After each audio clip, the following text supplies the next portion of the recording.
Last week, I officially hit 37 trips around the sun. And no, I don't have it all figured out, but I do have some big goals and intentions for this next chapter. Want to peek behind the scenes with me? So, because my birthday is at the end of June, I usually use it as my New Year's resolution. It is also a really good time for that halfway mark of the year if you do set New Year's resolutions. So, lucky for me, I like to set goals and intentions on my actual birthday, and then I use January 1st as kind of a review of like how are things going, what do I need to do to reach those goals and to get back on track if needed, or do I need to just kind of revise some things because it doesn't fit anymore, etc.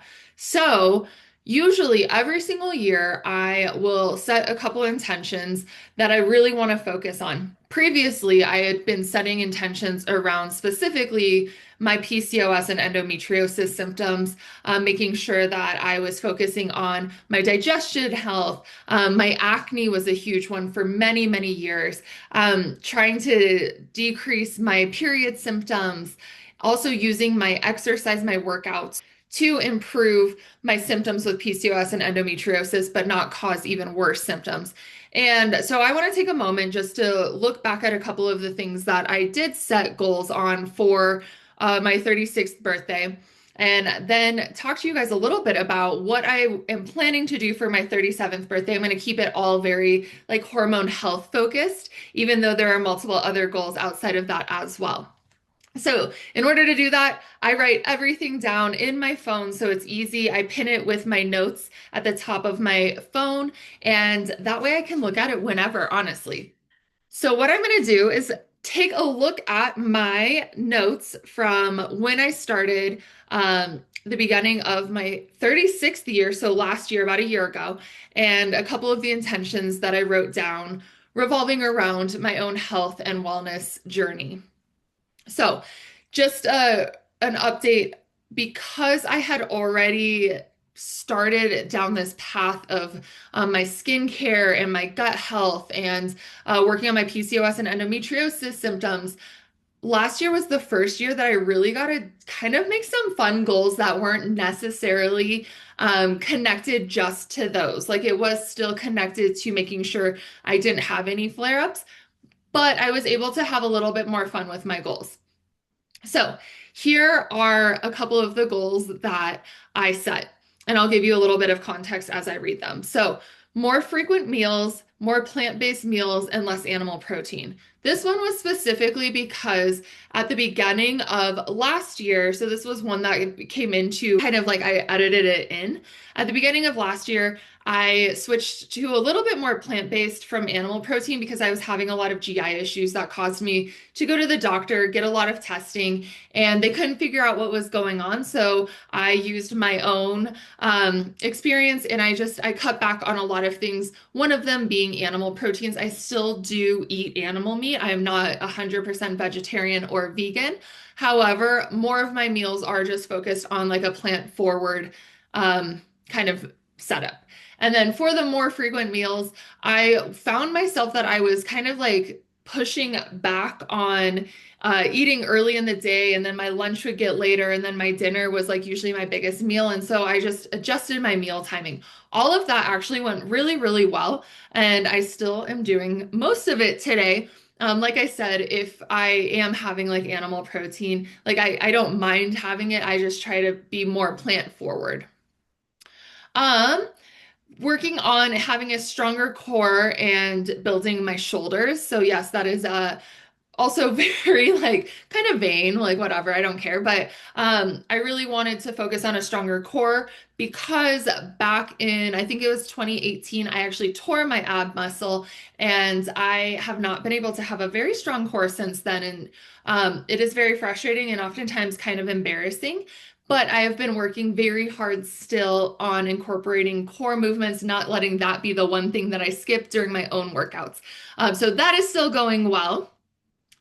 This one and the next one are a work in progress, we'll just say. So more creating and less consuming, unless that consumption is reading. And then the next one after that is stop disassociating, avoiding, and procrastinating. So those two go hand in hand because of what I do for work, I am on social media a lot and I am posting or responding or posting stories or trying to connect with people, etc. And sometimes I find myself just grabbing my phone when I want to disassociate and scrolling through. And then I blink and I'm like, oh, like 20 minutes have gone by and I haven't done anything.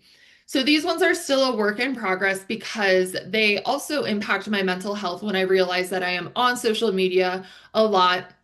And I would rather just like kind of not be on it. I want to do more things that make me leave social media, forget that I have social media or a phone, etc. So those ones are still a work in progress. I don't really look at any of these as like a pass fail situation. I just know that I need to probably be a little bit more intentional with that one specifically. Um, and then finally, the last one I'll share with you guys from last year's goal setting was less caffeine and more hydration and tea. So I will say that I did much better with that. This goal was specifically set as well for my gut health about a year and a half ago when I was having all of that testing done and we couldn't figure out what was going on. I actually cut out all caffeine. I was drinking coffee at that time. I cut it out and that mixed with some of like the more plant forward, mixed with I cut out a lot of my own supplements, etc. That actually helped clear up a lot of my stomach issues. It also helped clear up a lot of my anxiety, which was really nice. I did have a caffeine hangover for about 7 days and it was pretty gnarly, but I got through it. I still drink a little bit of caffeine, whether it is like matcha or green tea, or I do have pre-workout. I also love energy drinks. So I do know that there are forms of caffeine that I am getting, but for whatever reason, that coffee was a huge trigger for me. And then when we talk about tea, I actually made some tea before logging on today. And I have my water and electrolytes as well. So I do think that I'm doing really well with that goal as well. So when I'm setting the goals for that next year, what I like to do is actually kind of journal. So I'll have my journal out, I'll have my phone open to that, my note that I have. And I just really sit there and reflect, and anything that comes to my head, I put it down on paper. I talk about how I feel if I like achieved the goal or didn't achieve it, and do I still want to continue working on that, or is that something that maybe I don't value because of how I've grown differently? And I just take a lot of time. I brain dump it all out. I also think about what do I want my next year to look like. So for me, turning 37, what do I want this next year to really look like, really embody? And I like to come up with typically like a theme, a word, maybe a song. I can share all of those with you today as well. And then this year, I kind of did a couple things a little bit differently. So I came up with a word. I came up with some themes. I came up with kind of like this like mantra type thing, like a manifestation. And I also have a song that I came up with. I don't know if I'm crazy for doing this, but literally, I try to have that first song that I listen to on my birthday be my theme song for the year. So, I guess I'll just talk about the song. It is "The Morning" by The Weeknd. I'm a huge fan. I actually just saw him in LA over this past weekend, which is why this video is up a little bit late. But "The Morning" by The Weeknd, I love that song, that whole album. It was one of the first songs that I heard from him, and it just really kind of embodies like where I am right now and what a lot of my focus is right now. And so that is my song. My word for this year is expansion, which I actually made into I'll kind of show you guys. That is my wallpaper. So expansion, it's like a mood board or something so that every little thing so I made it on Pinterest, and every little thing, there's like a lot of details you can't really see with just that little me showing you just now. But every little piece is something that I'm kind of like trying to embody or manifest or whatever for this year. So I made this on January 1st, and it's kind of expanded into my 37th year. So expansion is my word. I also made a little saying outside of that said, which is be the art, be the artist. And that will make sense in a second.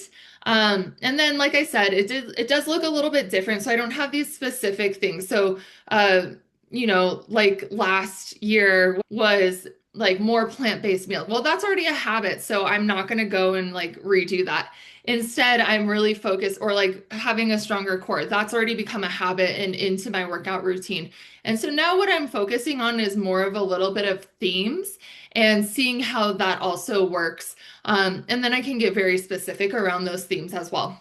So, a couple of the themes I'm focusing on this year for my 37th year is reconnecting to myself. So, couple big changes are happening in my life. My stepson is going off to college. That is going to, like, being an empty nester at 37 feels absolutely insane. He's going off to college. I started training, working out of a gym again as a contractor, training in person again, and that is picking up plus the business here, plus I'm adding small groups. There's like a lot of things going on that it is easy for me to just put all of my eggs into work or into my kid or into this or into that. And I think it's a good reminder that one, when my stepson does leave, it's important to have my things as well to kind of fill back into myself. And then two, as work is picking up in different ways than it has in the past 5 years since owning a business, it's also important to connect to myself and not lose myself to work and my job because even if you own a business or you're coaching or you work at somewhere or you have a career and you have goals, you are more than just your job. And so that is something that I really want to focus on. Um, Creative rebirth was another one that I came up with. So I love like painting and writing and being creative, and a lot of that has gone into my social media, which we're going to talk about in a second of what I want to do with that. But a lot of that has gone into my social media, but it has zapped my creativity for things I want to do outside. So I don't find myself writing as much unless it's for work. I don't find myself painting at all, doodling, anything. And so I really want to reconnect to being creative again and not just having it be because of work, because of coaching, because of hormone health and women's health. Emotional boundaries is a big one too. I am an empath through and through, and I take on people's emotions and I take on a lot of other feelings and stuff like that. And so this year, I really want to focus on emotional boundaries, making sure that I am honoring myself, saying no to things if I know it's like, kind of a not a hell yes, I want to say no to it. If I know I'm in my late luteal phase, I want to say no to things unless I have to go. So I'm really doing like I want to kind of cut these ties of saying yes to things because I'm a people pleaser, letting people's emotions and energy impact me as an empath. So that is really important to me this year. Um, Having healthy disconnection. So I'm not being disconnected from people I love, but I want to have more days where I'm not on my phone or I'm not being like able to be reached unless like it's by somebody in an emergency, etc. I want to have more time where I'm disconnected and reconnecting with myself. Another one of my themes is self-worth over self-doubt. And that one is because I am an overthinker. I will think myself into circles. I am just that person. I'm very like hyper vigilant. I am very like think. And I oftentimes doubt myself with a lot of things. And I do think that holds me back in a lot of areas of my life. So I'm really focusing on my worth and knowing that what I'm offering, whether that is through coaching and women's health, or whether that is on a personal level as a wife, a friend, a stepmom, whoever, um, a daughter, a sister, whatever I'm offering is worthy and I don't need to second guess it. Um, and then another one of my themes, the final one, is new relationships. I have found that And please let me know if anyone can relate because I tend to go through these phases where I get new friends and kind of ditch my old friends. But I've also found that specifically right now in my life, everyone is just in a very different phase and with their life. Like, I don't know anybody, none of my friend group has a kid who's going off to college in a couple months. Most of my friends are either just getting married or family planning or having kids, and we're all just in different phases of our life. And or a lot of them are career focused or family focused. And so I want to start finding more friendships that are also in a very similar place to where I am, that allows me to have more of a support group, a community around things that we can all relate to. I'm not just the old friend who has the oldest kid and is in a completely different place in life. So new relationships is important to me. I've also gotten really, really cozy with just being at home in my house, like working from home. I do have a co-working space. But I've just been gotten really cozy of just being here, and it makes it harder, I believe, to leave when I'm just like, I'm home. Like, I don't need to go. I don't need to get ready. I don't need to like, put a bra on, put pants on, whatever.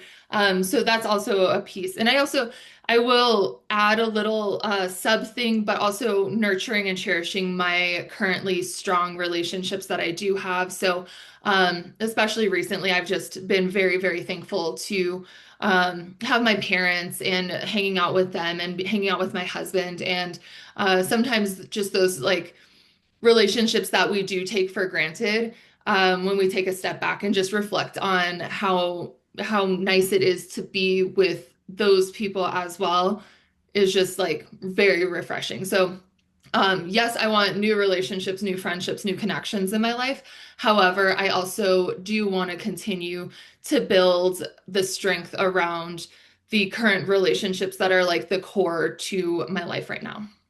So, and then finally, I did this little like mantra writing thing that I did, that I wrote out just for my 37th birthday. I don't usually write something like this, but because a lot of this year is around creativity, I figured I should just start writing. So year 37, the year of coming to myself, a year to create, not consume, to reconnect with what lights me up outside of work, to grow my business boldly but intuitively without playing small or following someone else's map. A year of writing, moving, feeling, and remembering who I am.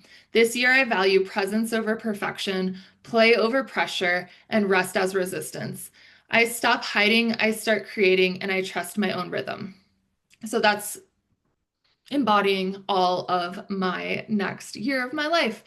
And then I guess finally, what I did, and I'm not going to go through and read every single one of these for you, but I did a 37 for 37 where I gave myself kind of a bucket list for the year of 37. So I broke it out into a couple different areas based on like my themes, etc. So self and soul, body and energy, creativity and play, connection and courage, and then money and business. And I broke out in each of these just a couple like bucket list items that I want to do at some point over the next 365, less than 365 days now. So if you are interested in what those look like, shoot me a comment, shoot me a message, and I will share those with you.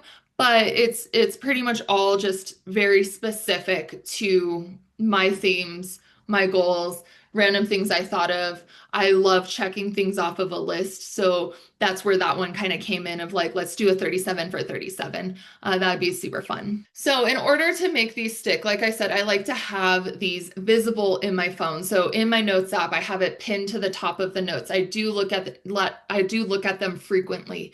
I do go through them. I used to track things like when I was on a weight loss journey, I would track things like my weight or my inches and stuff in the same app, in the same note. As things change, I will add to this one note in my phone. Otherwise, I keep looking at it. I look at it probably a couple times a week just to make sure I'm on the same page. But on top of that, I'm also like journaling throughout and Maybe I'll listen to the morning when I need to pick me up, or I actually specifically listen to it like before a call. Certain calls I will listen to it, or I'll put like expansion, like I said, that my word expansion. It's on my phone, so I can literally see it, or I'll write it somewhere. But I really like doing it this way so that it gives me time to really reflect on the past year. And I don't fully expect to get everything done of this 37 for 37 list, but it's also nice to have something there to check off to like guide me with my themes and what I'm looking to do for the year. And as you can see, a lot of my themes are just around like being comfortable with myself and like nurturing relationships and realizing my self-worth. And I think that is also really important because as a business owner, it is very easy to lose yourself to your business. And I will also say, as somebody who has PCOS and endometriosis, I've worked very hard where my goals don't have to be just around those of clearing up my skin. I remember several years ago, one of my goals was like to work on skin cycling and gua sha. So those type of things were always on my goals, or using a castor oil pack, or etc. And now it's really nice to just kind of have all of my hormonal symptoms reversed and managed, where I can focus on these other things that I feel like I've mentally let slip, or my PCOS and endometriosis has impacted mentally, or owning a business has tested me emotionally and mentally. And now it's really cool to kind of come back to myself and be able to focus on this as well. So I want to hear from you. If you set goals, do you set them on your birthday or as a New Year's resolution? And then what is one big goal that you are working on currently? Drop it in the comments below, and I will see you next time on Hormone Happy Hour. Cheers.